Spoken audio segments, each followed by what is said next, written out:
It's 10:03 a.m. and I'll call to order the Fort Myers Beach Marine Environmental Resources Task Force Advisory Board meeting for Wednesday, January 10th, 2024. Call to order, and if you could all please stand for the Pledge of Allegiance. Find it there, Dave. I know it was here somewhere. I pledge allegiance to the flag of the United States of America and to the republic for which it stands, one nation, under God, indivisible, with liberty and justice for all. Just the time.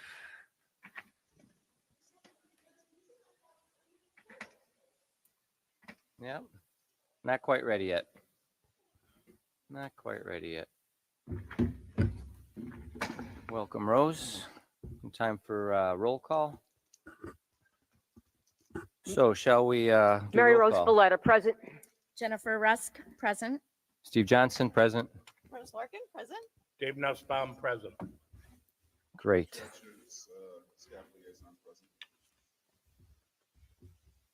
Okay, perfect. So first up is approve the agenda. I actually have a motion to amend the agenda to add a few of the items that were on our original agenda in the event that time allows. Which one specifically, Steve? Well, staff reports, which I would assume should be added. Staff report is missing. Beach sand projects. And the next was that we had agreed upon at the last meeting was adopt the easement program, which was the greening the roadways, or the you guys recall the subject? Okay. So those two are just to be added in the event time allows. I'll second that motion, provided there's time. Discussion? Yes, can I add, we have some time-sensitive information on the activity book, and I would like to see that on the agenda this morning. Is that something that needs to be discussed, or is that just a report? It needs to be discussed. Okay. I guess I could give a report, but I need feedback. Can I give it under? Well, ideally, it would be on the agenda. Right. Right. Members' reports really not a discussion period. So It's not a lot. It's just. But it's time sensitive, right? It is time That, sensitive. and that's, yeah. okay. So I'll amend my motion. Reverse it. What are you going to do? Do you have to reverse your second? I was just going to place that on to the So amended agenda, along with the beach sand projects and adopt an easement. okay, will it suffice if I second the addition to the extended agenda? Sure. That's what I do then. Okay. That makes sense? There's Sure. 3 items Yes. added to the end of the agenda if time allows. Okay. Except that we need to get to Jennifer, she said. Okay, right. So that'll, in the order of activity book, beach sand projects, adopt an easement. Actually, okay, we won't get to adopt an easement. We'll put it on. All in favor? Aye. Any opposed? Hearing none, motion carries unanimously. Approve the previous meeting minutes. You all got them? I'll make a motion to approve those. And I'll second that. Any objection? Hearing none, motion carries unanimously. Public comment? Seeing a member of the public, Mr. Rude, would you like to come and speak?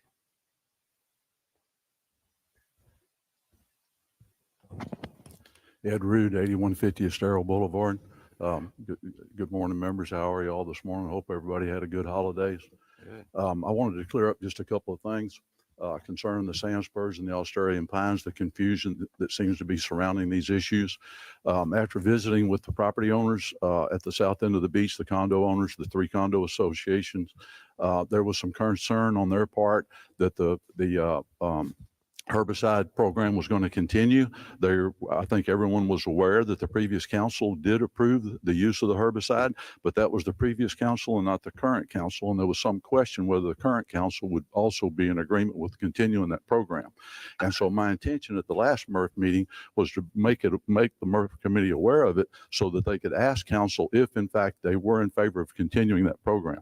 As far as the Australian pines, it was obvious to myself and the neighbors now that we have direct access to the beach and we can go out there and see what's going on, that we have an invasion of the Australian pines.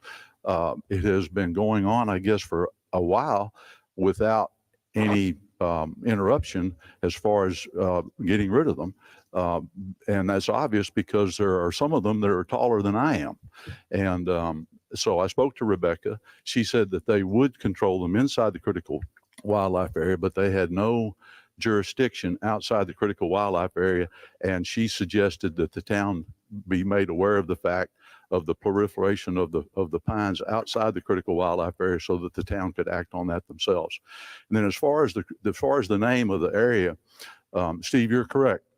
The area has been referred to as Mulholland Point, although not very many people are aware of that. It's not widely publicized. It is still referred to mostly as Big Carlos Point. That doesn't change anything. But that being said, we're not asking to change the name from Mulholland Point. We have an area, designated critical wildlife area, inside that area that is known not as Mulholland Critical Wildlife Area. It's known as the Little Estero Island Critical Wildlife Area. And we felt it appropriate, myself and my neighbors, the people that are behind this critical wildlife area, we felt that it would be appropriate to designate that specific area to Dan Hughes.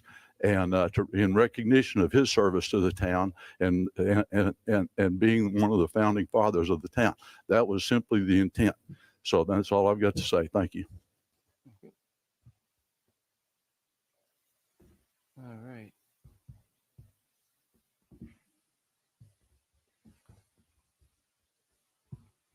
Very good. So let's jump in. Current items. First on the list here is sand spur maintenance in the shorebird nesting area.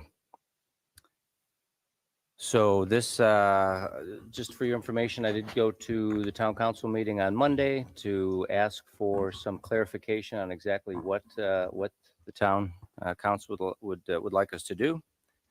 And they had requested that these three items remain on the current items on our agenda. So first up here is sand spur maintenance in shorebird nesting area. Maybe I'll go ahead and give some background to it. Four of the members currently here, excluding the new member Nussbaum, had weighed in on this 2 years ago. Rebecca Schneider came and presented. The town liaison, environmental liaison, had her come in and present to us the options to basically to identify the issue of sand spurs causing open wounds in primarily black skimmer chicks and least terns, and which were leading to staph infections and created a mortality event for the shorebird nesting birds, specifically the colonial nesters. So we were provided a overview of items and approaches to control those sand spurs. And as you may all recall, we do have a document that goes over those, but essentially there was their recommendation at the time was to use glyphosate, which is brand named Roundup is the most common brand, where they wanted to broadcast spray that over the nesting beach to manage the sand spurs and the crow's foot grass. But they also included non-lethal options in the plan that used enhanced seawater, which we discussed at length, vinegar, acetic acid, different ethanoic acid products, which are all basically based on acetic acid, propane torches, as well as mechanical removal. The MERF did make a recommendation to council on October 14th, I believe, maybe October 18th, to deny the use of glyphosate or to recommend not to use glyphosate as it enters and migrates into the water and kills seagrass, the marine life, leading to bad water quality. So we came back and we looked into the other issues. Vinegar was ruled out. It's not EPA registered, so could not be used in this application. The FDEP would not allow that as part of the permit. And we investigated propane torches, which came back, and that was not a reasonable means to manage the sand spurs due to its proximity to the nests and the disturbance it would cause running around with a propane torch, as we discussed. And last was mechanical removal, which is an option, not a great one. I think there's limited resources to participate in that. So that's what's on the table. I will mention the mayor himself asked, although he did vote to use herbicide 2 years ago, he has asked us to potentially investigate if there's other options to the use of imazapyr. Do you know of any other options, Steve? I don't. I'm of the opinion, talking with the FWC, that they have not spent any time investigating any, with the assumption that imazapyr could be used again, is my sort of assumption. So that's where we're Is at. it something that we should just research more? I mean, do you think there's something out there that we just haven't found? Well, I mean, what happened last time is we went back and told them, glyphosate was not, we would not support glyphosate. And so we started investigating the alternative options, and essentially time ran out.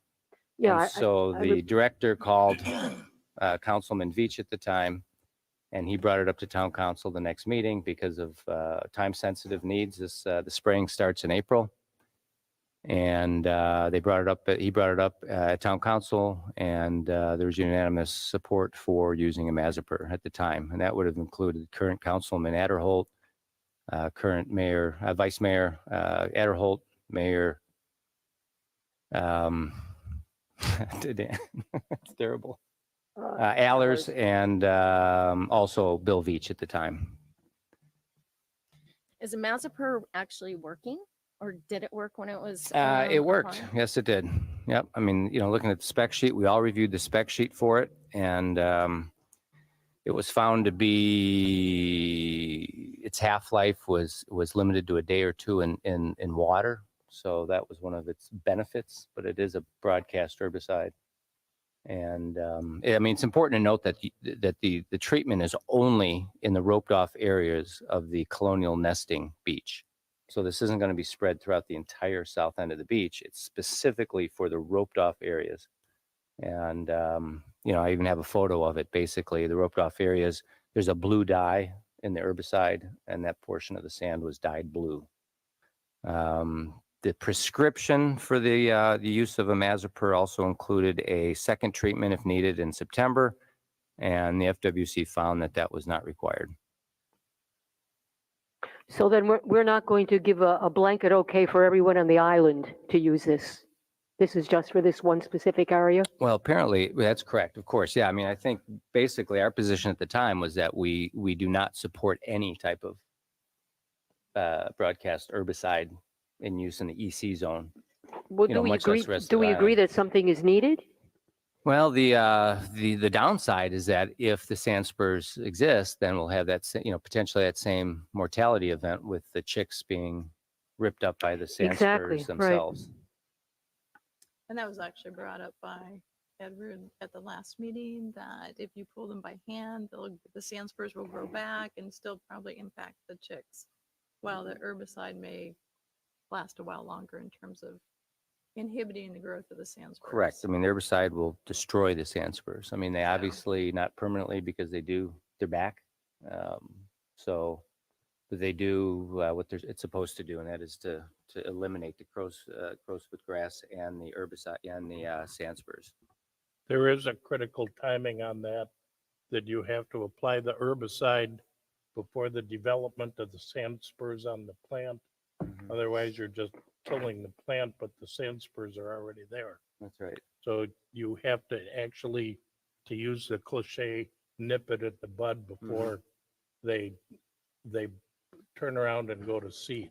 That's right. Um, That's correct. That's why, even though you're rototilling in some of the areas to destroy the sand spur plant, you still have the sand spurs in the sand, which become very problematic for the owners on the south end, whose Sure, you're essentially people are sowing, walking you're down in sowing the bare seeds feet. yeah, you're So- spreading them and sowing them. That's right. well, at the bottom of your feet, Right, which sure. is extremely painful. Yeah, they're not my favorite, I can assure you that. Should we look into what other municipalities are doing? Our neighboring towns and I islands? I don't believe we have a lot of time on this. I think if we're going to make a recommendation to the town council, we need to make a recommendation sooner than later so that they can reinforce it with FWC so that it can be applied if it's going to be applied. Mhm. Because if we wait till nesting season, the same thing is going to happen this year that happened last year. Mhm. And I was listening to the meetings where they said, gee, it'd be really great to apply it, but we've missed the window of opportunity. Mhm. So I guess from a timing standpoint, I would say if it's already been approved and this is the least offensive of the offensive herbicides that we can recommend, that we would go forward with that. So are we advising town council to okay it with FWC? Is that what we're doing? That's, I think that would be our recommendation to them. Yeah, I think I agree with you, Dave. I think our backs are up against the wall and we need to do what's best for that area. And if there's no alternative, that's what we have to go with. And this is the time to do it. Mhm. I mean, I have, What are you thinking, Steve? well, I mean, the only stakeholder really we've discussed this with so far is the FWC, and they have, my conversation with Rebecca was just that we're back in the same situation as 2 years ago, and there was no, added alternatives from what were offered earlier. The other stakeholders, of course, are those that are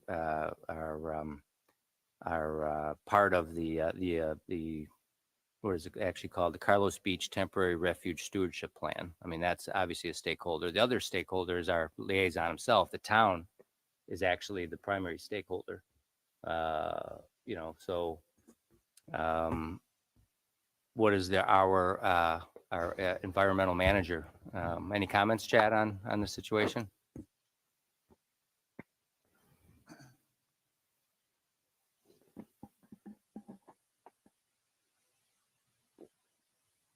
Hey, morning, everyone. Chad Schutz for the record, environmental staff for the town of Fort Myers Beach. Right there. Y'all hear me okay? Sure. Yep. So, as y'all know, I'm not a big fan of herbicides. It's just a gut feeling of mine. However, having seen birds incapacitated, suffering, and dying as a result of sand spurs over the last few seasons, this seems to be the lesser of the two evils. So my recommendation would be to approve FWC's recommendation to use the herbicide to control sand spurs. Do you have any other, is there any other alternatives that we haven't investigated that you'd suggest? Mechanical removal as much as possible before herbicide application, with volunteers that are available and willing. I'm happy to organize. As Mr. Nussbaum has said, we're getting into a sensitive time period, and it is likely the birds will start nesting sooner rather than later. So timing is important, and getting a recommendation to council would be appreciated.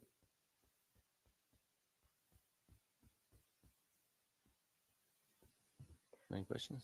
No, I think Chad, I I would have a move. question for Chad. Real quickly, so we don't have to go through this next year, would it be beneficial for the committee to start just investigating whatever options are available and reporting that down the road so that if there is something available, we can find it, or talk to some of the different herbicide companies or FWC or anyone else with your help and trying to find out if there is a better suitable alternative? Yeah, if you want to do research and know some subject matter experts, I'm not an expert on herbicide. But if you have subject matter experts that can help guide us, absolutely bring it up in member topics and as an agenda item later. Okay, thank you. Yes, sir. You're welcome. Okay, so we could advise town council to have FWC do the application, and Chad could organize an event to mechanically try and remove them, and then still leave it open, like you said, Mr. Nussbaum? FWC won't apply any herbicide. That's not their job, and they're not going to apply So any. it would be the town that's supplying. It would be the town is literally issuing approval for the private property owners to apply herbicide to the areas to control sand spurs. In my conversation with Rebecca, they are not going to apply any herbicide to the critical wildlife area, zero. So everything that we're discussing as far as the nesting area is basically private property as far as applying the herbicide, and that is the responsibility of the property owners. The town is strictly granting permission for the property owners to apply this herbicide, to control sand spurs where needed. Am I stating that correctly, Chad? Well, Yeah, so we have an ordinance that prohibits destruction of dune vegetation, so we do need to speak to that. And that is, the function of what we're doing now. Just a point of clarification. So the FWC works with the private property owners upland of Big Carlos Pass Beach. And then FWC, you're correct in saying FWC is not going to themselves apply it, but my understanding is that they will, with the permission of the property owners, contract a licensed herbicide Okay. applicator to apply it. Okay, thank you. Yes, sir. You're welcome. So then FWC is going to be responsible for paying for the herbicide? Is that what you're That's saying? my understanding. Yes, That's ma'am. correct. Yeah, actually, they'll be using the spraying equipment from the wildlife management area up near Babcock Ranch, I think, whatever that wildlife management area is. So they won't be using backpack sprayers this year. They'll be using a little more sophisticated equipment. Okay. But also, as a point of clarification for Member Nussbaum, it's not where the sand spurs occur. It's only that roped off area. And it's only for the prevention of sand spurs in the roped off nesting area, is my understanding. So its sole purpose is for the benefit of the reproduction of the threatened Right. shorebirds. Well, let's move on it. Make a motion? Um, That'd be- we move to recommend that the town authorize the FWC to use this herbicide in the roped off area for this one time, Mhm. pending new information at a later date.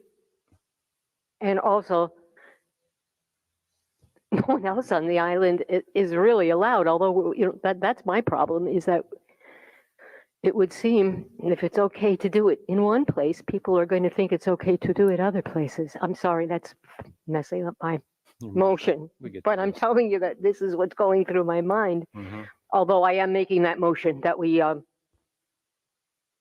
authorize, we advise the town of Fort Myers Beach to okay the use of the herbicide in this, what are we calling this area? It's the In the roped off colonial nesting bird area. in the roped off birding area. And That's my motion. Can you amend it to Uh, include the addition of recommending mechanical removal? Oh, yes, and Yes. of course, so the recommendation is to advise the town to okay the use of this herbicide in the roped off area to promote the health of the chicks and also to request that that Chad, our advisor, organize whatever's necessary to mechanically and by hand remove any of the sand spurs. And I guess we do that before the herbicide. It's needed, yep. I'll second that. Discussion? No, I think we've discussed. Discussed, as I usual. think it's all done. Is there any opposition? Hearing none. Motion carries unanimously. So motion by Spaletta, second by Johnson. All right, next item. Australian pine eradication in the EC zone. So this is a quandary for me personally. I know that this came up a couple of years ago, and at that time it was requested by our town environmental staff, Chad, to request from the town council essentially for resources in order to perform this. So not a request to allow to perform it, but just to request the resources. At the time, there's a different public works director, and he couldn't direct the public works director who had the resources to perform the work. But also the Austin during last meeting had said that the work has already essentially started on this. So the identification of what needs to be done, the surveying of what areas. So I guess I'm at a quandary of understanding how we're involved. I mean, I think we're all in support of removing invasives out of the EC zones outside of just being aware of it. As Chairman Johnson, as I understand it, there are multiple seedlings of Australian pines that are on the beach. Everywhere. Some you can pull by hand. Mm-hmm. Some, as Mr. Rude testified, are taller than Mr. Rude. Mhm. That's more than a seedling. Mm-hmm. That becomes an established tree Mm-hmm. that is very difficult to remove. If you've ever tried to get rid of a tree that gets over 6 feet tall, Mm-hmm. you have to destroy the root system to stop the tree from coming back. Mm-hmm. So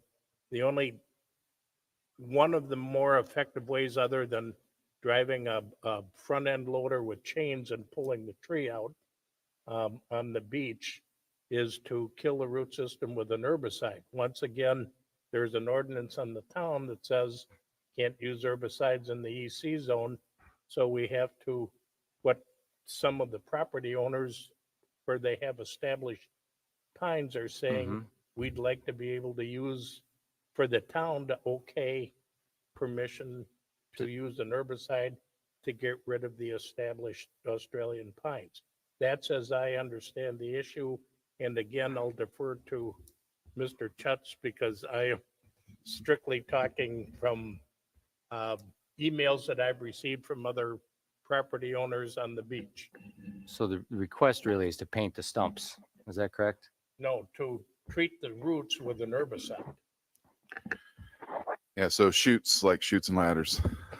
Chad shoots for the record. So Sorry. you're right. You're right. Correct. So we've removed the Australian pines in the past, and that is cutting the tree at the substrate and treating the stump, painting a herbicide just on the stump to limit any impacts into the dune system.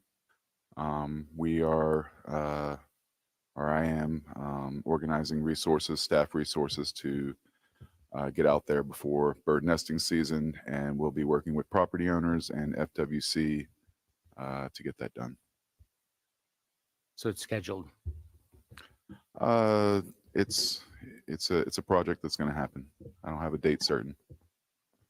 So would you recommend, I mean, what, is there a recommendation we need to make to the town council? Sure. I motion the support removal of Australian pines and other exotics such as beech napuka from the environmentally critical zone and any other private property areas that with the property owner's permission. That was, Chad, that was, it's easier to say Chad. Chad, that was my question. If a private property owner wishes to have any invasive species, but the subject is Australian pines, do they contact you directly and say, we need your help in Yeah. getting rid of the Yep. invasive vegetation?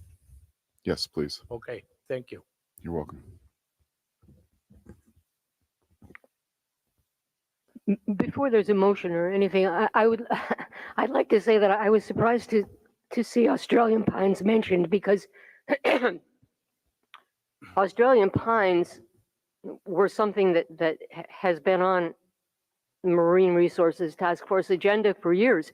As a matter of fact, 2 years ago, I wrote an article on Australian pines, their invasiveness, and the negative effects of them, and it was published in our Observer. And at that point in time, we spoke with the workers here on the beach, and my understanding was they were removing Australian pines at every opportunity. So I guess all we're going to do is we're going to continue that. I mean, I'll make a motion that the MERF Advisory Board supports removal of Australian pines in the EC zone and the use of an herbicide to paint the stumps. Oh, I second that, No definitely. second. Any opposition? All right. So motion carries. That was motion by Johnson. Who was the second? Dave, you can take it. I'd second. Second by Nussbaum. I would like to, just one point of discussion. I did receive an email from a property owner that said they have two, what I would call landmark Australian pines Mhm. that have been there for a considerable amount of time. And for them, it's kind of a heritage, it's a pair of heritage trees on their property. Mhm. So they're, said any motions that are going through, they want to ensure that they're not going to be required to remove them. They're making sure that they don't spread on the property and the adjoining properties. So Mhm. Well, there's- it's, you know, technically they're seeding the whole beach. yeah, I understand But that. it's on their property. Pardon me? It's on their private It's property. on their private property. Then so outside of any vegetation ordinance that would That's require correct. the removal, I don't think. I just wanted to bring that up, you know, everybody has a different take on Oh, the yeah. same Sure. motion. So Don't we know thank it? you. Yep. Good point of clarification. Thank you. Okay. Pardon me? Oh, We had a second, but we need a we had a vote. second. All in favor of the motion? Aye. Aye. All right. Rose? Aye. Any opposition? Not hearing any. Motion carries unanimously. Third item here is renaming the critical wildlife area. This wasn't brought to MERF, but it was brought to town council and was redirected back to MERF. I went to town council and informed them that the CWA actually, as Mr. Root had articulated at public comment, that it already does have a name. It's actually codified in an ordinance in our land development code as Mulholland Point, Little Estero Island. The official name is the Little Estero Island Wildlife Area, a critical wildlife area. And so the question posed to us is there a reason to rename it? And, is that really our Well, I have, purview to just I name? have an opinion on this, if I Sure. may share. I just know that the town and the town staff is incredibly busy right now. And renaming something that's already in an ordinance is time consuming. I know that it's a process. If we already have a name for this critical wildlife area, I would say that at this point, we keep the name Mhm. the way it is and not add more work to the town and the town staff. Mhm. I will say that some of the comments, I think really maybe the only comment is from Councilor Woodson had mentioned that, renaming was not something that's strange for the town. I mean, we just she referred to Bayside Park, which wasn't technically renamed. It was amended as Bayside Veterans Memorial Park, which is a memorial, which I believe this was as well. I mean, are there a lot of people going to town council asking for the renaming? No, at this point, I understand Mr. Root has been the only one to do it. My personal opinion on it certainly is that it's a memorial naming, obviously, for the late mayor John Mulholland. I can tell you that my next door neighbor was his widow, Nancy Mulholland. I actually met Dan Hughes through Nancy Mulholland at one of her many dinners we attended, and should it be renamed? I would say, in my opinion, absolutely not. I mean, is that how are we going to just? This is akin to ripping down Confederate, statues. I mean, you just can't go back and change history. We refer to it as a critical wildlife area. No one refers to it as anything else Right. other than Right. the critical wildlife area. I look at this as kind of like if you go to Sanibel, you don't go through the bird sanctuary, you go through the Ding Darling Bird Sanctuary. It's named after, Ding Darling, Right. who was there. I think it would be whomever the town selects. I think it would be a great honor to have that. That being said, I also think the residents of the town ought to have some input, just like they had input on Bayside Park. So I would be open to throwing it out to the people on the town and saying, leave it the same, put Mr. Hughes on, put Mr. Mulholland on, or pick someone else. And let's get an opinion from the town before, 7 people on a MERF committee or the town council, 5 people on the town council make. Let's see what the town citizens. That sounds fine with me. I mean, I think, although we can make a recommendation, certainly. And, Yes, that's my point. Right.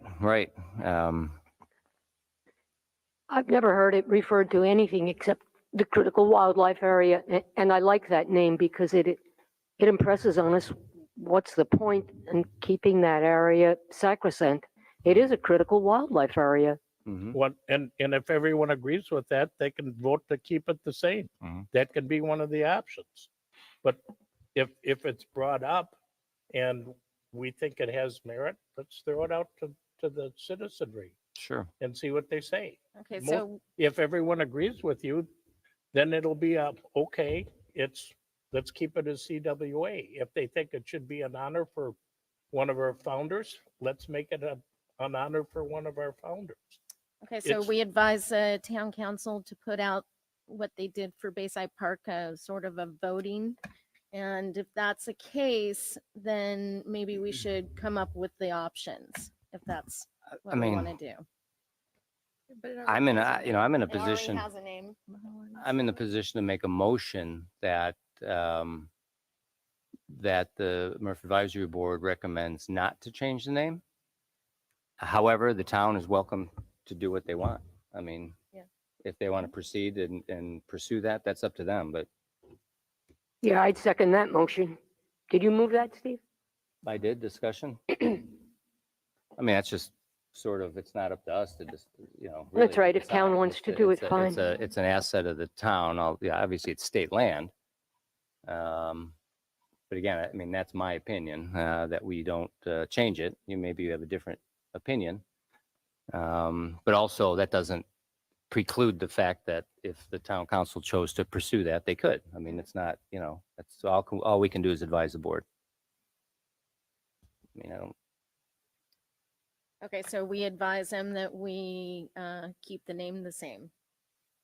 Right, that Okay. there's no changes And defer to it, them, right. and Defer that, to them if they want to and change. that Right. if they want to pursue it, Can we they. take a vote on that? Oh, of please? course Yes. we can. No, it's up for discussion now. I mean, Okay, and I respectfully disagree in that I think it helps the community a little bit in trying to bond everything. If they want to keep it CWA, let's keep it CWA. Mhm. If they want to go in a different direction, let's, We're not, Let- we're let- not negating that. We're suggesting that they can do that, but that's certainly not our position to do that. It's, well,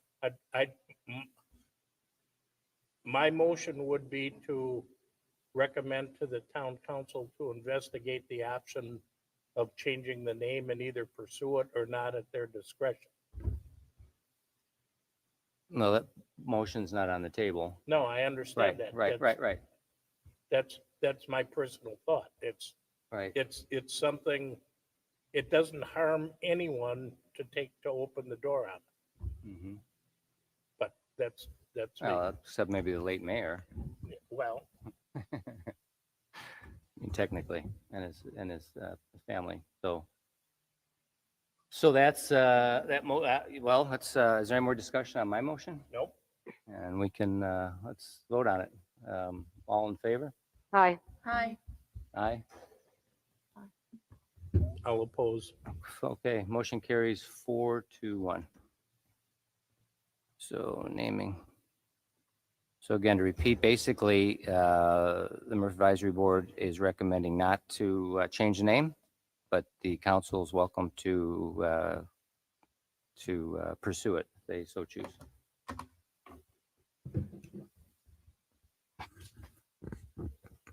Okay. So, oh, we got a handout here. Okay. Next up is an update on the activity book. Okay, so just give you some information on the activity book. I met with the town HR, Jason, and Jeff. They did sign a contract with or put out an offer to Miss Macy Knoll, who's an FGCU student, and she did accept it. So woo woo. We're getting our activity book finally. And this is the MERTF activity book rough timeline handout that I gave you, and I'll just quickly go through it. Number 1, project start date, January 15th. Number 2, project end date is April 30th. Number 3, project oversight workflow, tracking project to ensure the activity book is on track and meeting expectations, timeline, and workflow for submitting the project updates and hours. And these are questions that were given to me by HR to work on as a group. With staff, I mean, not us, but, and Miss Macy Knoll. Miss Macy Knoll has agreed to those terms, the start date and the end date. So January 29th will be the delivery of written draft, critiques, and revision to us. February 5th will be delivery of final written draft. February 26th will be delivery of concept sketches, critiques, and revisions. March 4th will be final concept sketches, completion of 2 pages of illustrations per week between March 4th and April 15th. That means that we will have to approve all these pages that she does before we hand it over to the town. April 15th, delivery of all pages of illustrations per week, final critiques and revision. The 4th question was process for approving content artwork prior to project completion. MERTF meetings during this time is, January 10th, which is today, February 14th, March 13th, and April 10th. I propose a special MERTF meeting after the April 10th meeting. Town staff and Ms. Knoll, MERTF. So we have a meeting after the April 10th, or we can move the April 10th to maybe the 15th, or we just have a separate special meeting with them. So that's what I propose. Any discussion? Who's on first? So I don't, So basically, we're going to be we only have 2 meetings right. in the time that she's going to be delivering all these pages to be approved. Right. I have another proposal, and that is if you just want me to head it up and approve them on my own, I don't know if maybe our town liaison can, maybe Miss Macy Knoll can deliver the pages to me and then I can hand them to Chad or send them to Chad and Chad can send them to you. I guess we're, back with the Florida Sunshine Law. So I just wanted to get your advice and your thoughts on how we pursue this. Right, so would it just take one additional meeting? Is that what? Right, the one after to basically finalize, okay, the pages and then send them off to the town for Between March approval. 4th and 15th. So between March 4th and 15th is where the approvals need to occur? Can they all occur at one time or not really? Well, no, then because you- she's only going to be giving us 2 pages of illustration per week. So we have 2 meetings and that would be the March 13th. Let's see. So we would have a meeting. We would have 2 pages at the March 13th meeting. Mhm. And then April 10th, we wouldn't have all of the pages.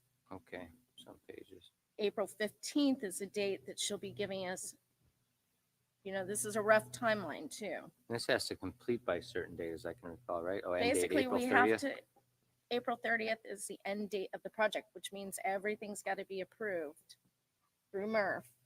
For Ms. Knoll's For purpose. Ms. Knoll. That's what ends is on Yeah, April but then we 30th also is have her to get inclusion. approval through the town. So if the town sees something that they don't want in there, then they will send it back to us.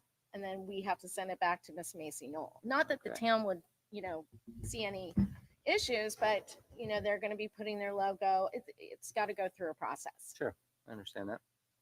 Jennifer, if we move the meeting a week, would that going from March 13th to, or if we moved our regularly scheduled meeting a week to allow approval of the 2 pages, would that work?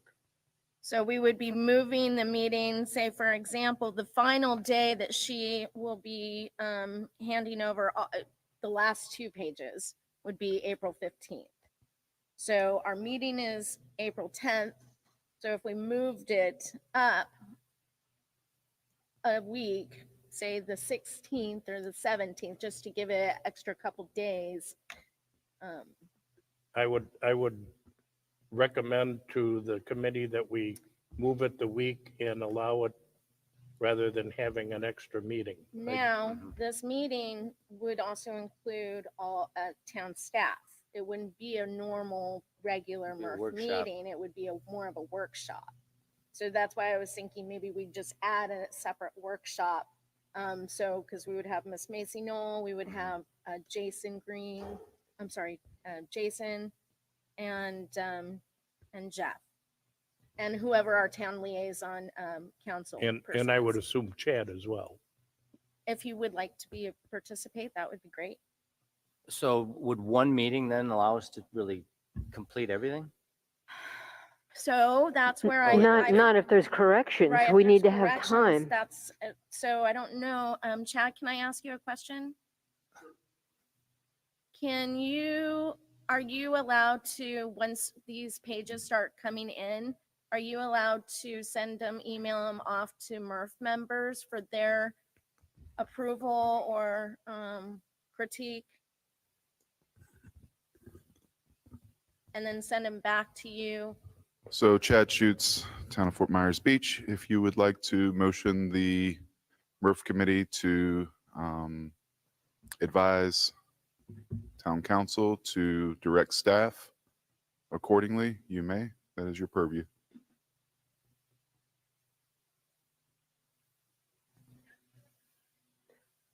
I'm just thinking, Jennifer, we're only going to have 2 pages each time. So we don't need, okay, so we're not going to meet to look at 2 pages. So, But if we wait till the end and there are corrections, we don't have enough well, the time other, for it to be amended. Well, and then also don't forget this will need to go up to council for Right. approval too. And I really don't want to send it to council until we've all approved it all and that it's an But the- easier flow. so, The town attorney said that small groups can meet as long as it's posted Oh, yeah, on the town calendar. we So can it have a doesn't need to separate be a workshop. whole MERF meeting. It can just be a review committee. Mhm. Mhm. Review committee meeting. Yeah, I think that's what we need. We need a review I mean, is committee everybody meeting at the interested in the end. review? I mean, an alternative obviously would be to just give Jennifer full authority to I would, to I move would forward. appreciate a few other members of MERF, so it doesn't Okay, so that weigh wouldn't be a all on first me. option for you. Okay, no, I'm just saying that is an Yeah. alternative, and I wasn't sure that's one you would like to pursue or to simplify. I mean, I, Trying to I certainly could do it. heard this, I can do it because I also have Crow wanting a page, and Turtle Time Inc. is going to be having a page, so I could always refer to them. Um, Do you pretty much have it organized, Jen? Do you know how So, many pages and all that? Okay, so it is in her contract that it's going to be, I believe, 13 to 15 pages, and it's going to take her about a week per page, or for I think 2 pages. I think she's going to work on it 6 to 7 hours per week on the pages. So I do have kind of just put something together on the pages, and with some help from Turtle Time Inc. So the front of it is going to be similar to what the Anna Marie book was. It's Flippers and Feathers, Our Beach Friends Forever publication, presented by Marine Environmental Resource Task Force in the town of Fort Myers Beach. And you open it up. You open it up and it'll say, "Welcome to Fort Myers Beach. Our turtles and shorebirds are looking for a beach friend just like you. They love our beaches as much as you do, but they need your help to protect them and their babies too. Let's discover how you can help when you visit the beach, so you can become beach friends forever, BFF." And then this activity book will have a name where the child can put their name and age and date. And then it just goes on loggerhead turtles, some activities. Turtle Time page would list the 5 different species that are in our area of turtles. We have some games for older kids in the activity book, like a word search, a maze, and then it goes on to our shorebirds, information on our 4 very special shorebirds who visit our island. And there's a little activity underneath there. Goes on with another activity and some information on, let's see, talks about keeping dogs on the leash in areas where there's nests. And then there'll be a crow page that talks about native plants and dunes and the different shorebirds and pelicans. That will be a coloring book, a coloring on Indian manatees, a section for kids to, did you know, basically coloring the things that you shouldn't see in the waterways. And then the Beach Friends Forever pledge. On the back, the final page would be a map of the town. Just sort of not a real map, but one that shows all the town resources like Bay Oaks and Mound House and Town Hall, Newton Park, Bowditch, where you can see pelicans and the Matanzas Pass, where they can find the Matanzas Pass Preserve, historical cottages, and just a little bit of information on our island. And then the back would be just the people that presented and helped donate. So can we schedule one meeting to do the review, and then we can certainly schedule another one following. So a series of review meetings. You just need a week to notice it. So Yeah. you could literally have one in, like you said, in March if you wanted to, and then if there's another compelling date for the next review, then we just simply schedule that review meeting for that next date. So we don't have to actually line it out, and it can be a little more flexible with the production of the design. Okay. So can we go ahead and schedule those? Can and I Sure. make find a out who- recommendation on that? Of course. We can receive all of the material, in our information packet for the meeting. And there's a cost associated with setting up additional meetings. You can't just have a MERF meeting without all of the staff and time and everything else would it be at all possible to try and get the illustrator or the person to consolidate and send out rough drafts so that we can look at that ahead of time and review basically what they're saying so that we could forego additional meetings?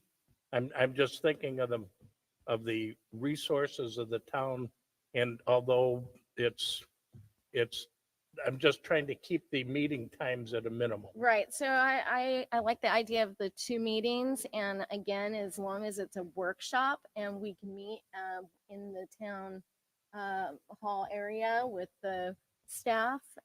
I already spoke with staff and they said that they would be happy to do that. And so if it's a workshop, it's not like we need to be on camera. We can just probably just record it with our phone and send that recording to Okay, Amy. for I posting. misunderstood. Okay, Yeah. thank you. So when would you recommend that meeting? Okay, so let's see.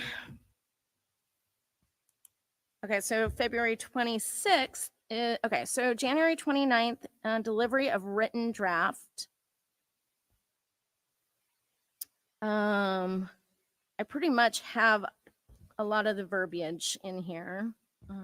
And really, I'm getting a lot of the verbiage from FWC and other activity books that they supply. So it's all factual, but we would be getting the written draft on the 29th.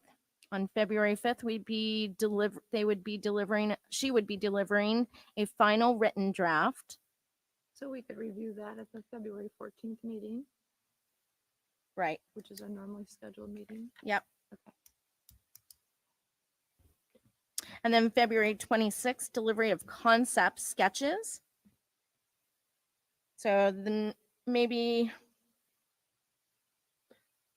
Won't the sketches be in the written draft? I don't understand. no, Jen. the Sounds written like a draft is written a draft. verbiage.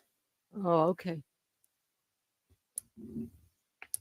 The sketches, the February 26th delivery of concept of sketches. So she would be delivering the concept of sketches.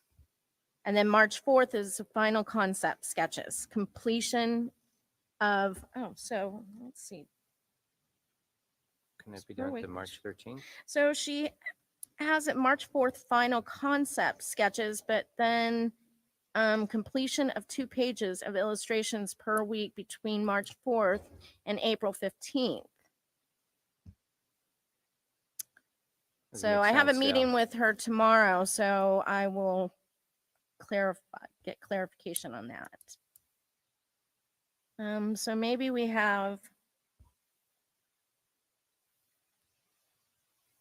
a meeting after the 13th and one after the 10th. So the 13th of February, are we talking March? Well, March 13th is our scheduled meeting, MERF meeting. 14th? So, and maybe we have a meeting on the 14th. Of March? Yep. The next day. Or, well, let me get clarification on when she's really going to start. March 4th is when she'll have the final concept sketches, so I can actually deliver that to the March 13th meeting. Yeah, I've got noted here a couple pages here, so.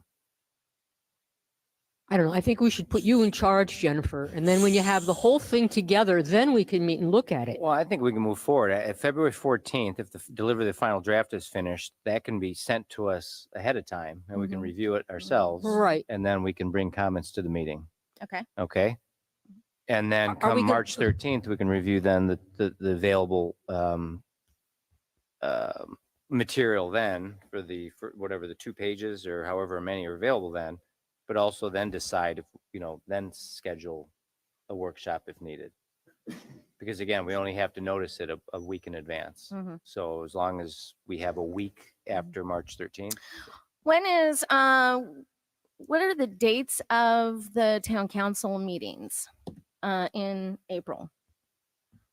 It'd be the first. the first and third Mondays, right? Is that how it works? First is Easter Monday, so probably not.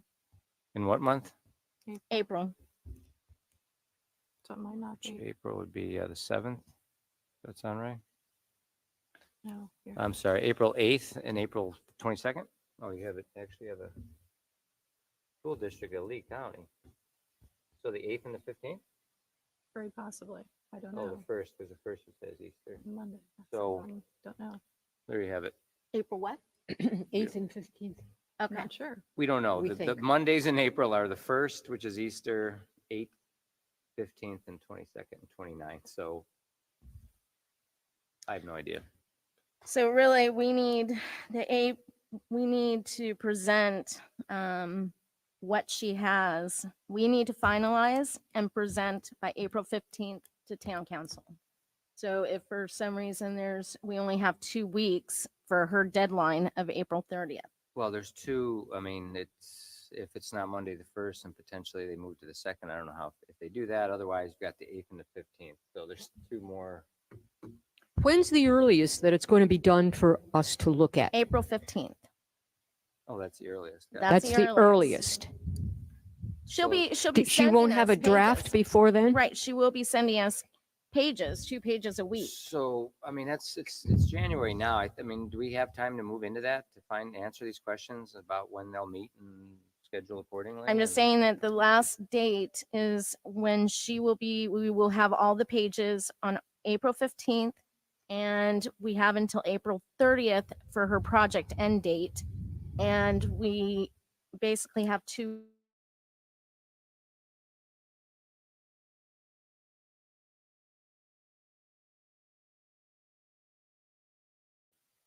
The town So council. We have a meeting April 10th. So it won't be ready yet, between 15th, 29th. So there just needs to be a workshop after the 15th, Yeah, prior to a town council meeting, well, the right? 2 things have to happen between the 15th and the 30th. We Mhm. review it and present it to council. and the town staff has to, They could be at the review meeting, Yeah, right? right. So, I mean, that's, Well, and What- possibly she could just move up her date to the 10th. That would Okay. be by recommendation. okay. Instead of April 15th is delivery, move it up to the 10th just based on scheduling. I can I ask mean, it's her. only 5 days. Yeah, 4.5. I mean, this is, I know. I believe this is in the contract, contract, so that's, you know. It's a possibility, yeah.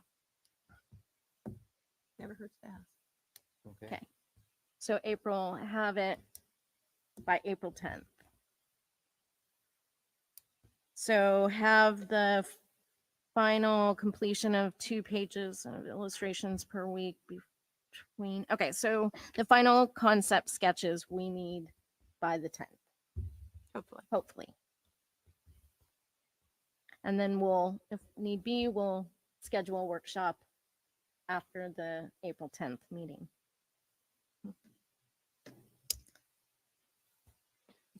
And in the meantime, we're still getting 2 pages a week Correct, and to look at. So correct. So then we would, I guess, if I understand, Mr.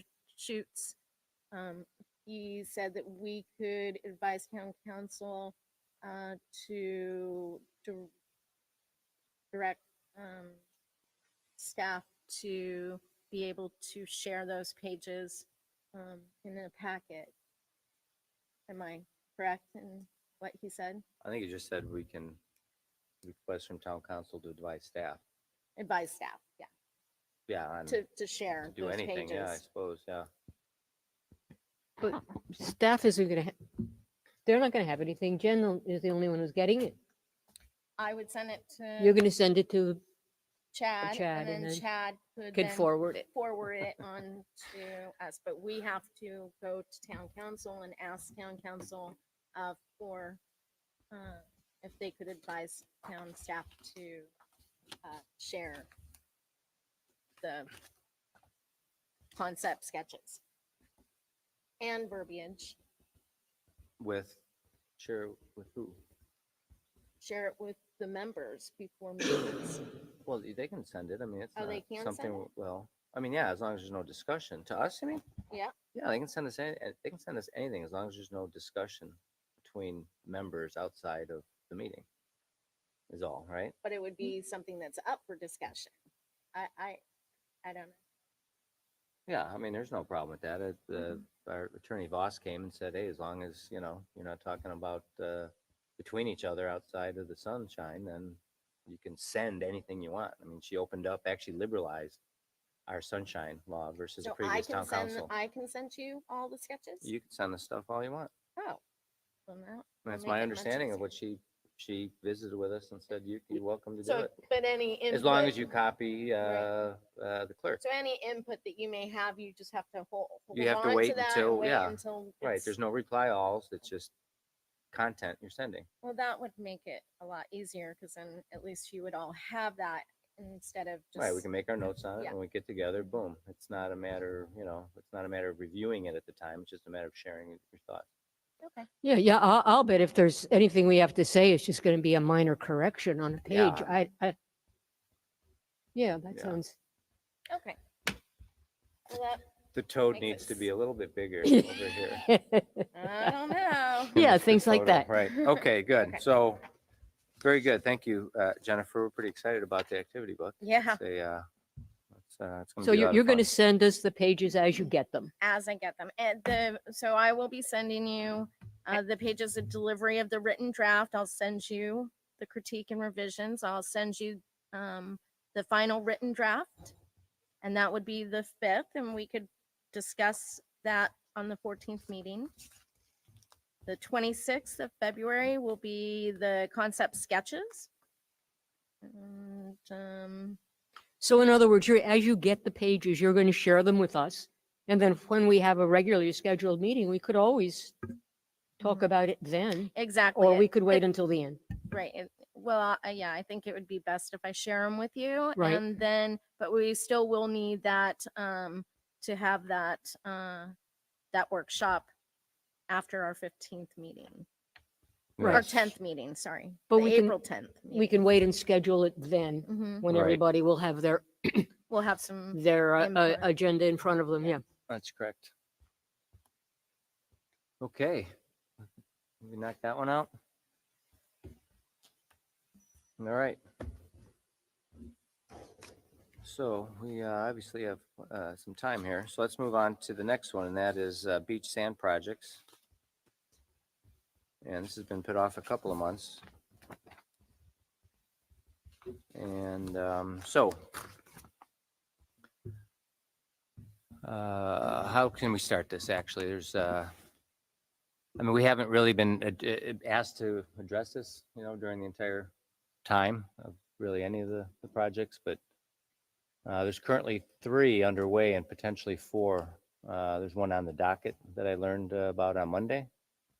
So you all saw the document I sent, the presentation that was done at the meeting. You all received that. So I guess this would be an opportunity for us to actually ask questions and get clarifications and voice our opinions on how things are, what's going on. So there's 3 beach sand projects. I don't know how you want to kind of tackle this. We haven't heard the staff report yet today, so I don't know if that was going to include any information So on that's that. what I'm thinking. If Chad, is if there anything in the Chad- staff report? shares his update, that might answer most of our questions. When did you plan to have your staff update today? Today? I can do it after the member reports. Does it include anything on the beach sand projects that would be helpful prior to us diving in? Sure. You want to give me an update right now, or? Yeah, that'd be great. Is everybody agreeable? Yeah, that's a good idea. That would, I think he'll answer that our would questions. expedite the measure. Absolutely. All right.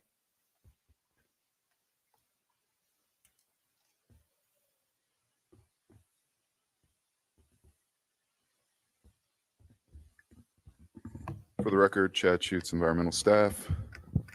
So beach sand projects, the FEMA-funded berm is complete.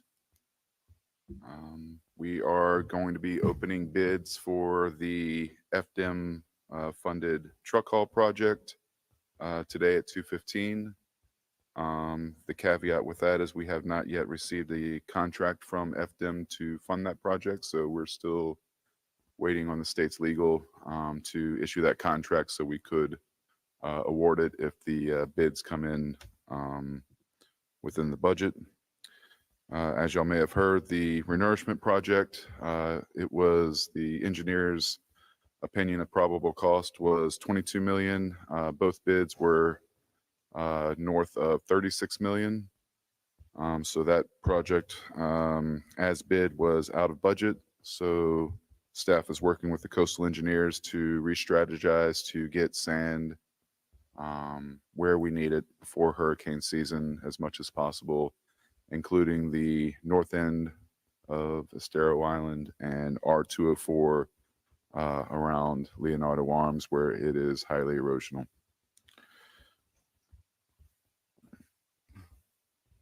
And that's all I have. If you have any other questions. No, not yet. I mean, I don't think so. You guys have any questions on that? So we've had a big setback, in other words. It's going to mean that the timeline for the beach renourishment is significantly changed, Chad, correct?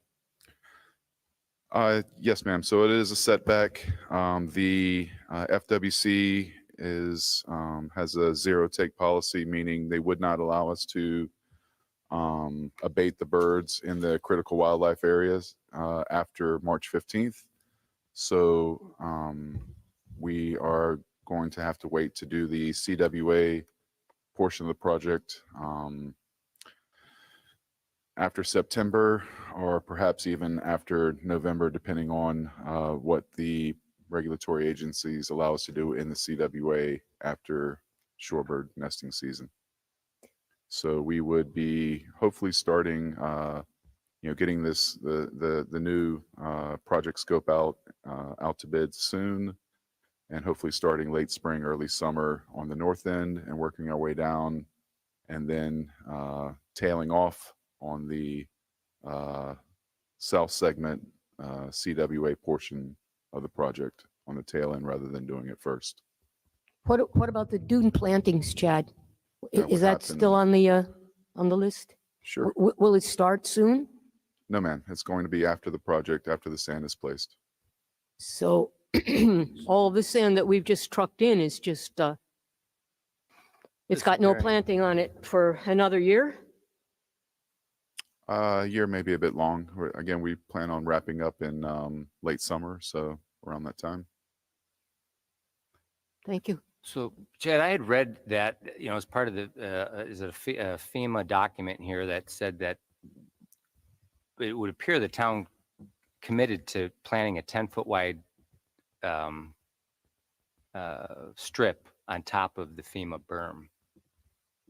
I'm not sure what FEMA document you're referring to. I'm trying to find it here, but I can share it with you. But it has the assumption, I guess. I could find So it. we do have a Category G funded, public assistant funded project for the north end of Estero, where I believe on the order of $200,000 for hazard mitigation, which is purchasing more mature plants for the north end of Estero Island, which is in that Category G public assistance sand project. But as part of the FEMA berm project that runs down the length of the island, you're saying there's no requirement from FEMA that is planted, that the berm is It's planted. been stated multiple times by our coastal engineer and myself. Yes, sir. Okay. Yeah, I have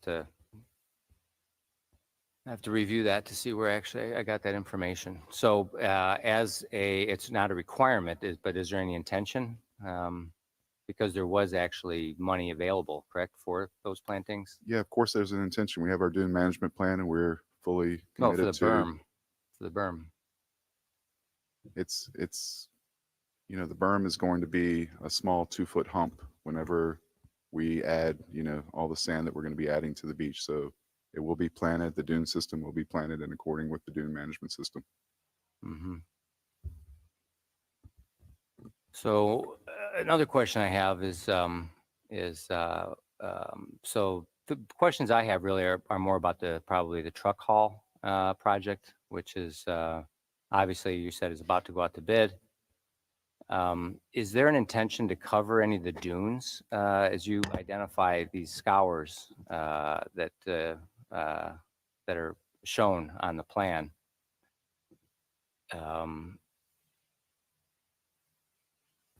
Are those, so that's the question. It's primarily in like the 5,000, I think, block?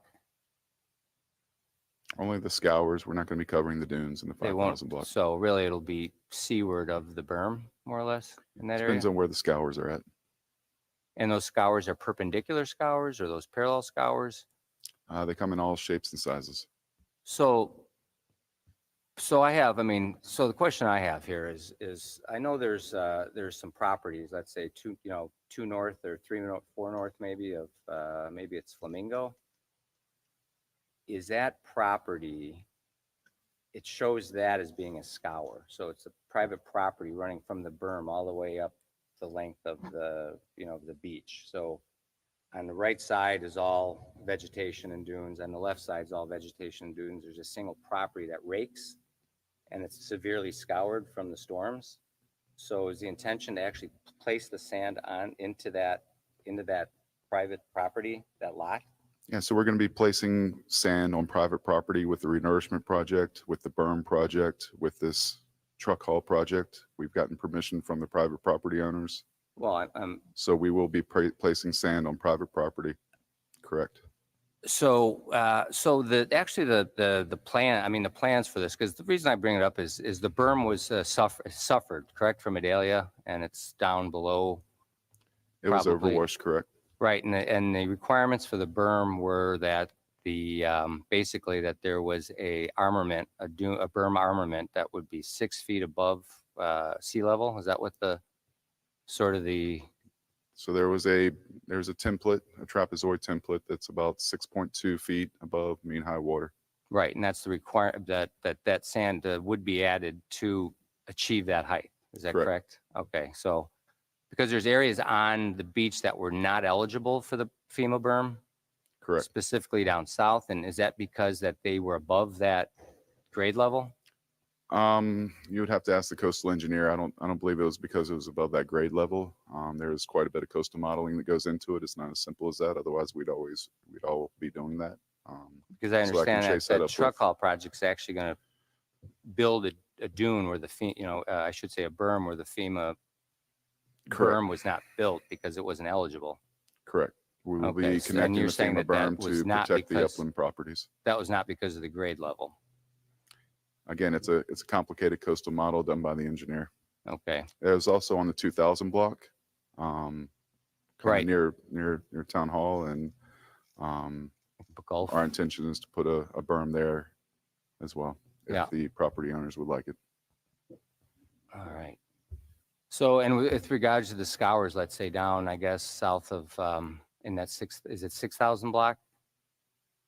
So I guess maybe the issue I have is that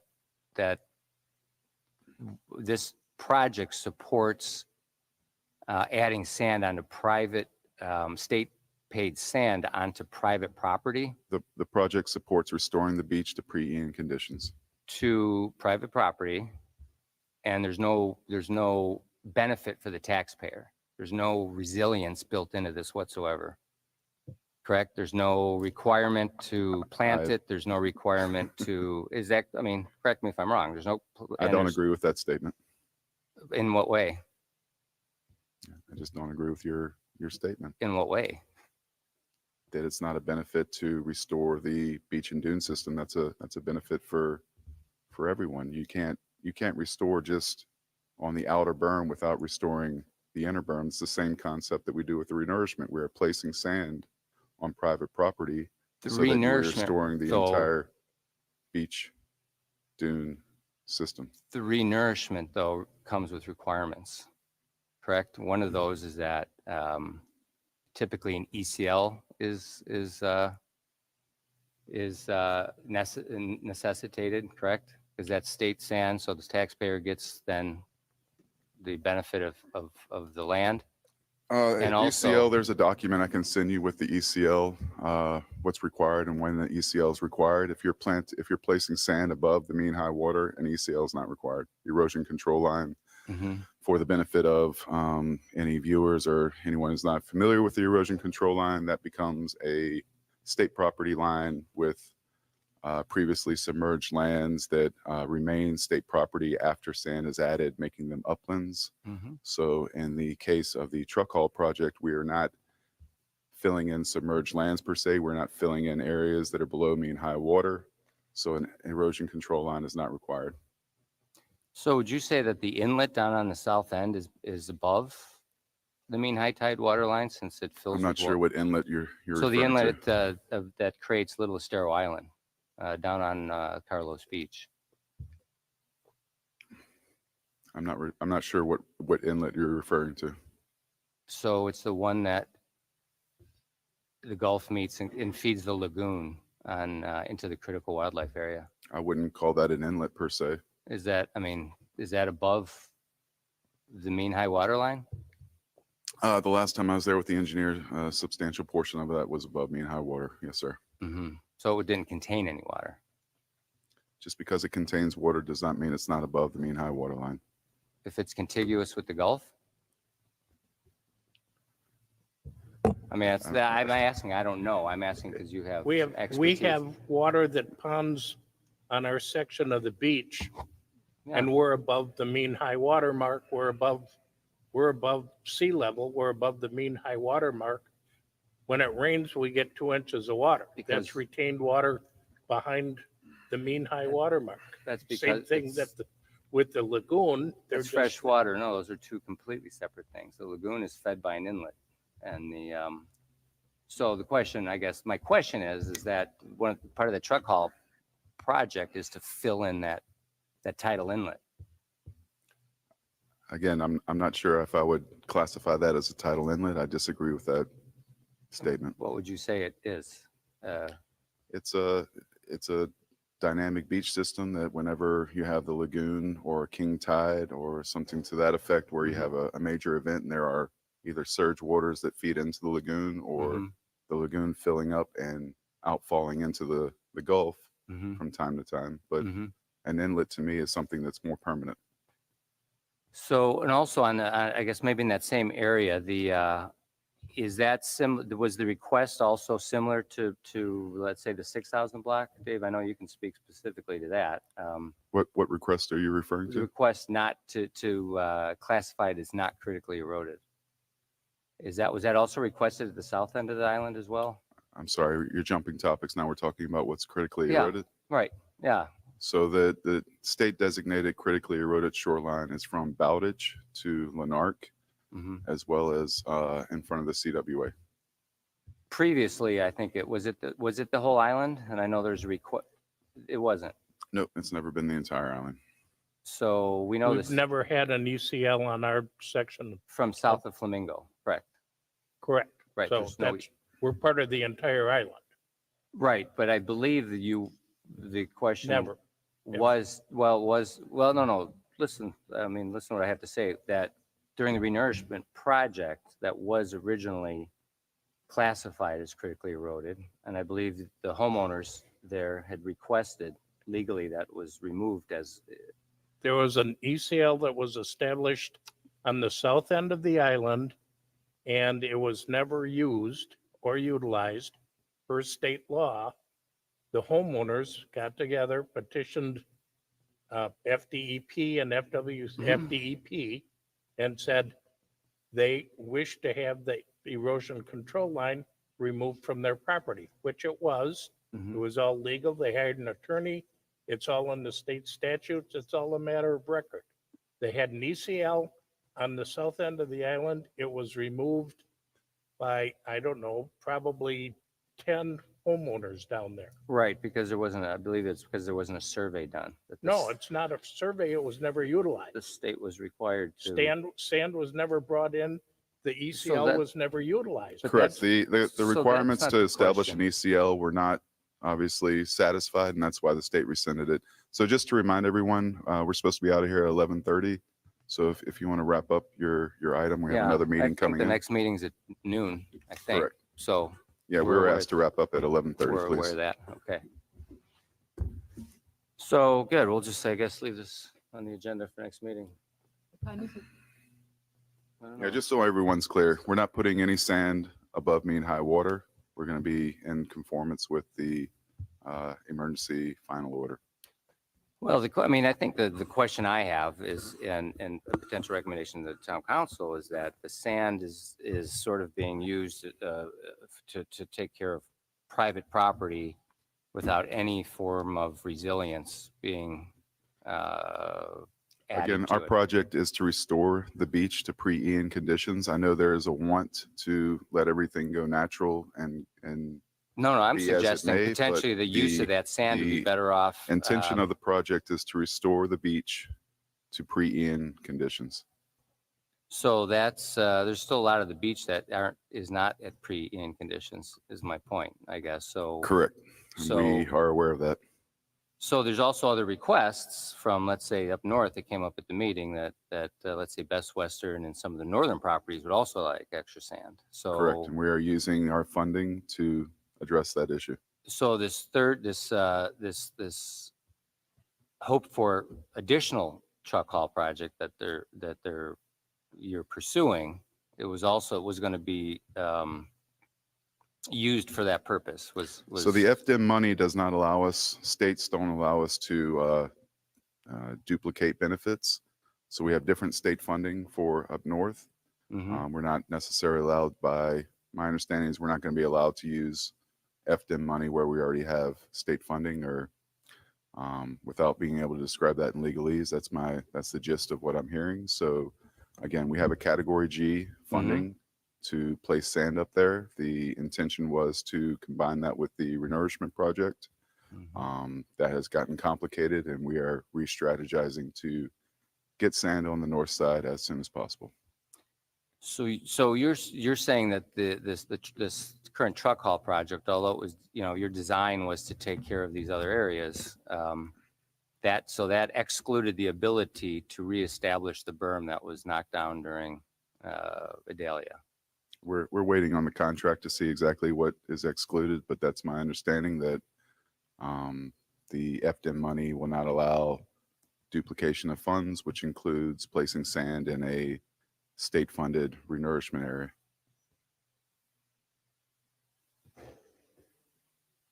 Gotcha, if I understand that properly. Anybody else have questions? Again, it's 11 past 11:30. We're supposed to be out here at 11:30. If we can allow one more final public comment to wrap up the meeting, and sorry, we're on time constraint.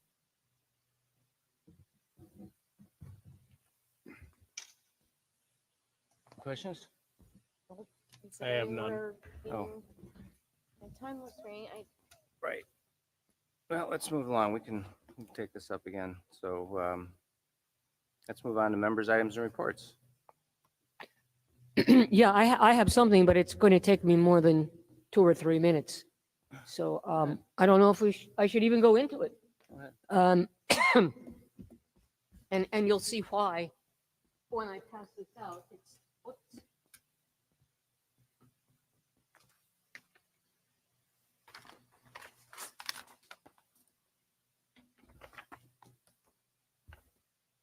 Sure.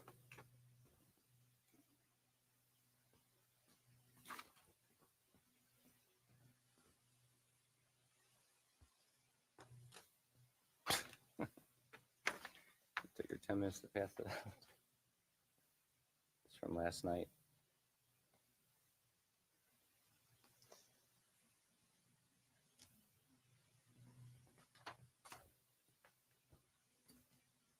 The Mount House Lecture Series had last night as its speaker Dr. Michael Savise, a distinguished professor of coastal geology, climate resilience, and preparation. He's with the Department of Marine and Earth Sciences within Florida Gulf Coast University Water School. And the reason that I think this is of such importance is because this gentleman, who's highly credentialed, presented last night in great detail, not just a general discussion of beach erosion and what it does and how to deal with it, but he was very specific about Fort Myers Beach and has quite a bit of information, and I did not copy all of his slides. I just took these 4 because I think they'll illustrate something that we need to be aware of, and it will generate other topics, I think, for us to discuss. There is something that we call, did someone get my copy with my notes on it? Yeah, Jen, thank you. I'll switch. He began by talking about what we call the wicked problem.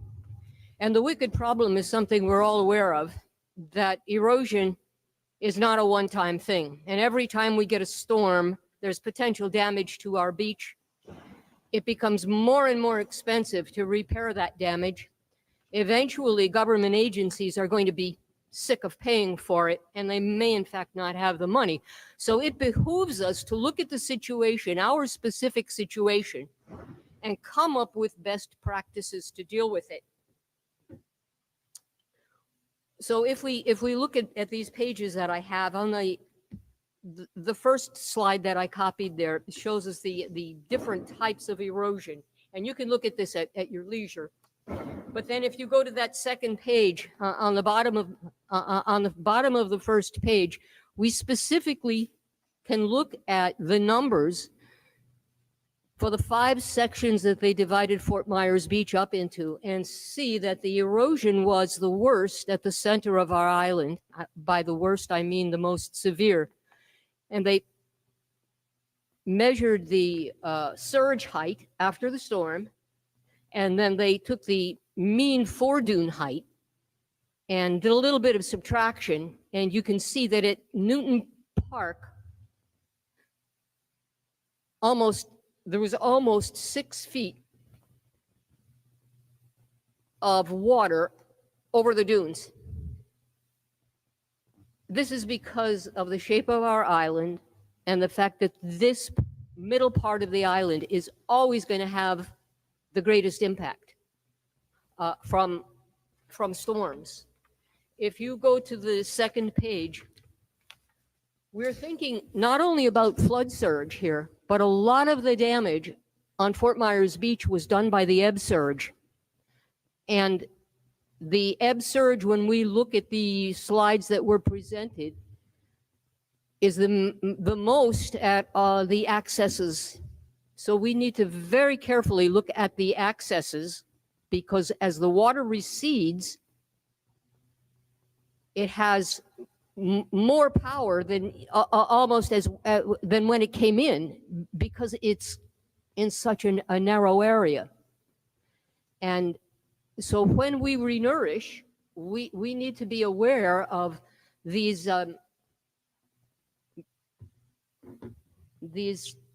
surge areas and find the best practices so that we can prevent it happening. If you look at the fourth slide there, down on the bottom of page 2, at the end of the talk, these were the bullet points that the presenter threw out to us for us to consider and talk about.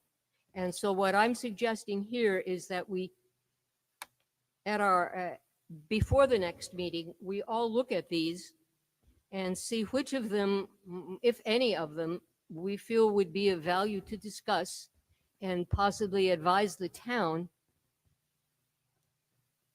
And that's all I have to say, except I would like this to be continued until the next meeting after you've had time to look at it, so that if there's anything here we want to pursue, we can do that.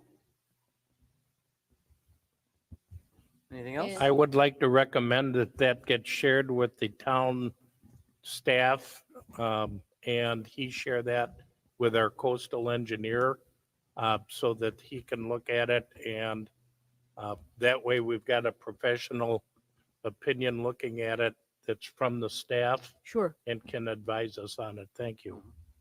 And I would say that if we have further questions, I'm sure this gentleman would be more than happy to answer them. But I don't know at this point where you- we're going to go with this. Can you get to the slide deck potentially and share it with us? Sure. I can put a find out. request in and, What is it that we want? well, the slide, I mean, the complete presentation. Okay, Yeah, I wasn't able to make it, yeah. I'll contact him.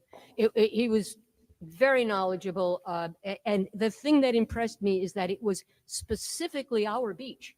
He Mhm. was not talking about beaches in general. He has the specific data gathered right here, Mhm. and it certainly behooves us to glean everything we can from it. Excellent. Thank you, Mayor Rose. Thank you. And the other thing that I want to say is we still have this dog problem on the beach.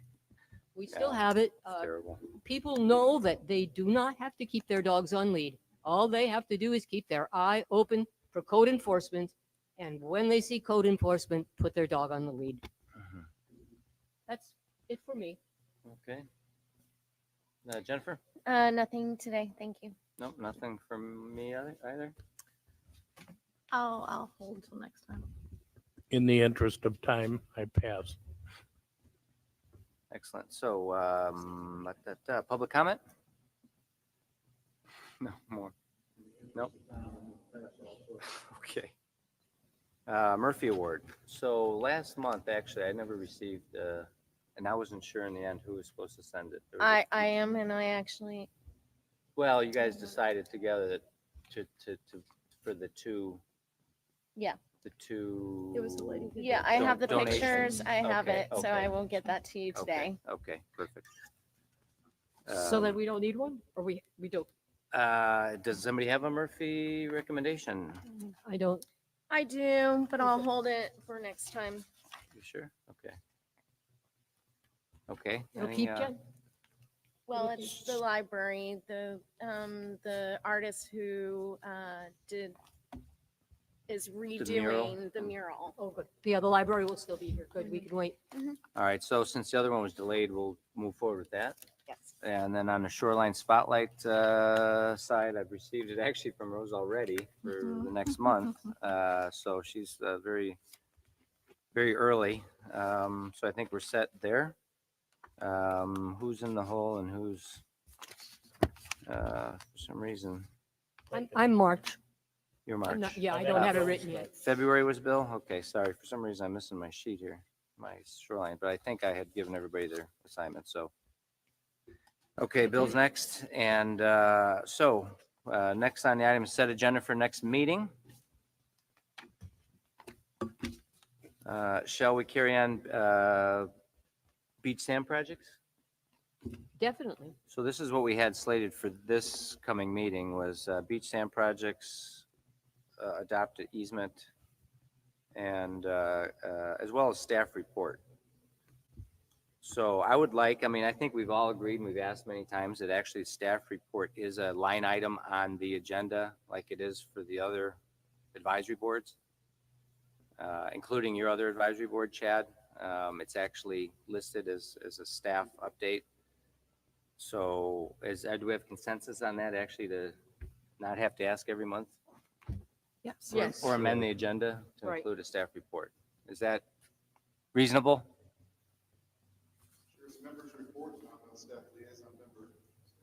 Well, it's not under necessarily members' report. It's just a staff update. It's, you get to stand alone as your own line item. That's, has been the request from the advisory board. Is that something that you can accommodate? That's perfect. All right. Thumbs up. So we won't have to add that every month? Did you say the beach renourishment project is on the agenda next month? Well, yeah, I mean, the beach sand project. I respectfully submit we beat that to death and we should move on to something else. If there's a specific issue that you have with Mr. Schutz, you can send the questions in and he can respond at the meeting. But I find that rehashing all of the projects going on line by line is kind of a waste of time for the committee. And if there are specific instances or questions that you have, that you address them in advance, he can respond to them to the committee and we can move forward. Just my personal opinion. Sure, and I think my response would be that we represent the community, so that's sort of what we're bringing to the advisory board here. Then have the questions so that he can prepare the answers for them, so that we're not going through presentations Mhm. online trying to find specific lines in a presentation. If there's an issue, have a question, have him prepared to answer it. We can discuss his answer and move on. Maybe a better option would actually to have our coastal engineer attend a meeting, request to have him attend a meeting. Wouldn't that be because That's, typically. that's all dollars and cents to the town. He Mhm. charges I don't know what they do, but it's probably $300 to $400 an hour if he's like an attorney or anything else. So I think the best, most cost-effective way and time-effective way to handle this is if there are specific questions, Mhm. have the questions in advance to Mr. Schutz, have him have answers prepared, and we can go through. This is not, this, I take objection to the fact that we're sitting here going through a presentation line by line, asking him about presentations line by line, when we should be able to sit, have a discussion on questions for him, on presentations that have already been made to the council, and we either have an issue with the presentation or not. If we do, he should be made aware of them, not being grilled in front of a committee on camera. So I think you're- that's pure respect.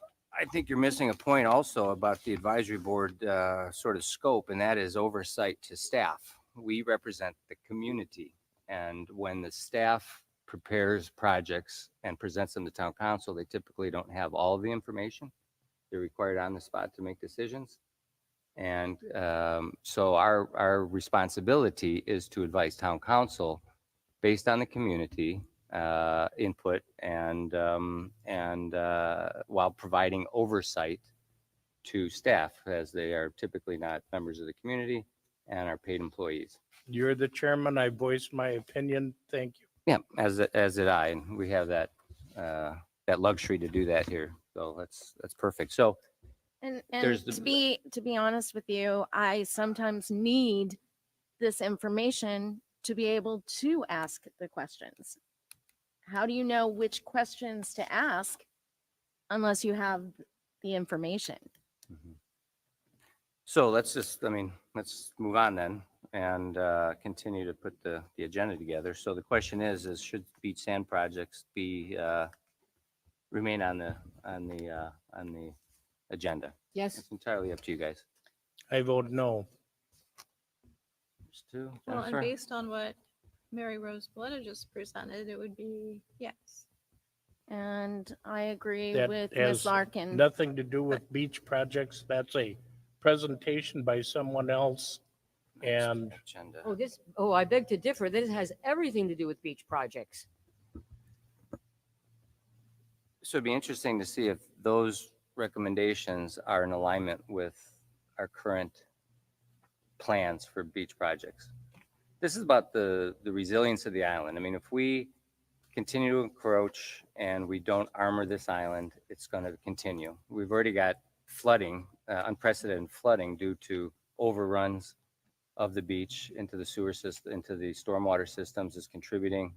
So there's a lot of people that are having concerns about upland protections to water incursion.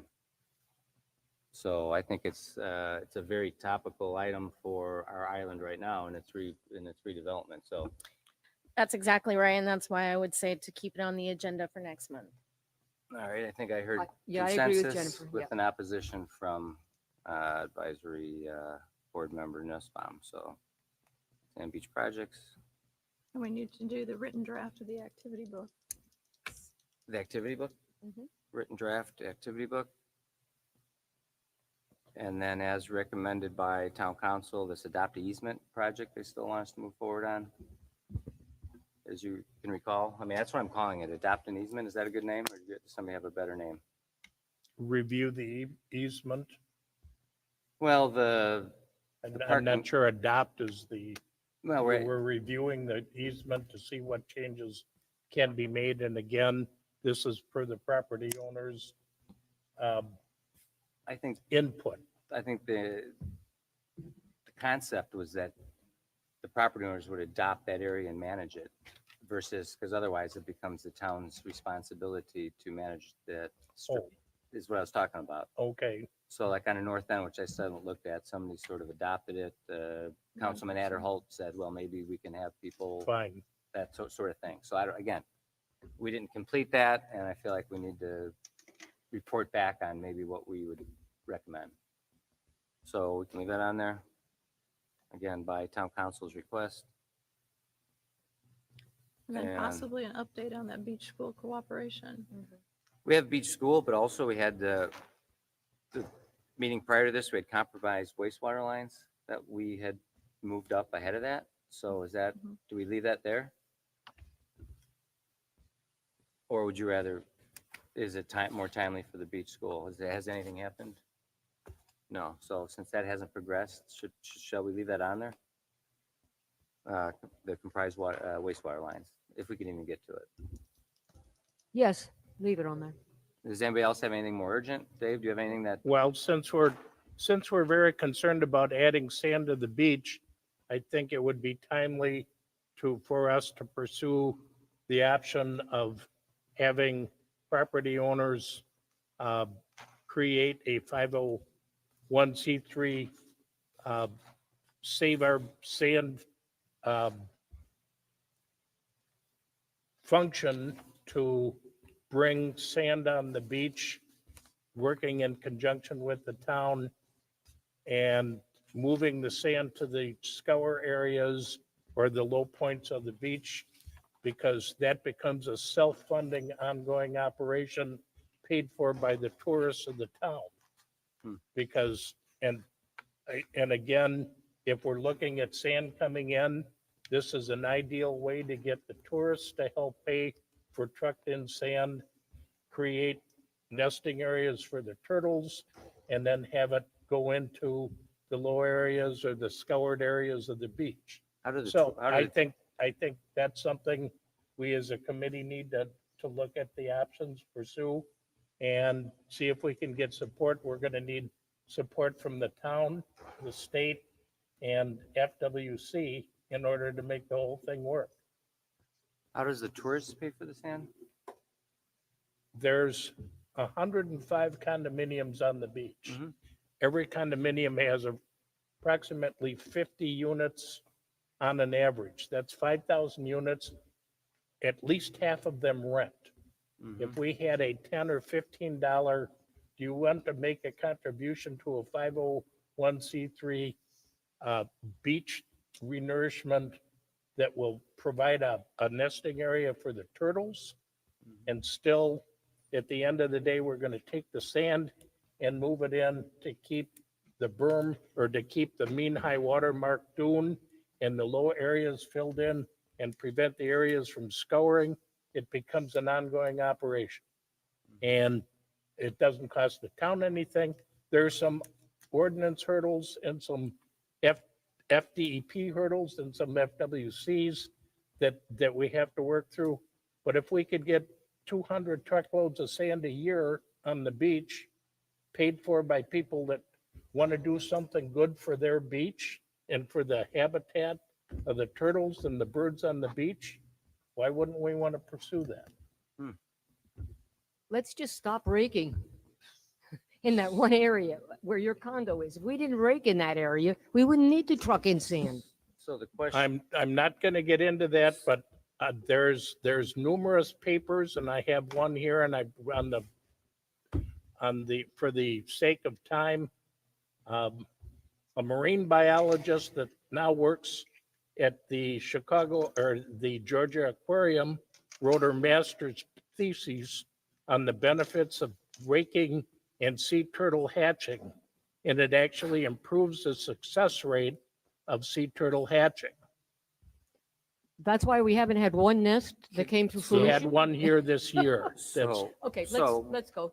yeah, that's neither here nor there, but if you could share that, it's online. Yeah, I'd like to All see. you have to do is look online. I'd be more than happy to share. Perfect. I mean, Again, gee whiz. if it pleases the chairman, we have another meeting coming up very Yep. soon. If Yep, we can wrap so up. we're completing the agenda. So the question at hand is whether or not you want to put which is already on our initiative list. Do you want to move the 5013C initiative up above compromised wastewater lines and beach or the beach school cooperation? I'd say no. So what would be the last item? Do we remain with compromised wastewater lines? Fine. Done. All right. Do we have a motion to adjourn? Move to adjourn. Second. All right, 11:53. Thank you, Barbara.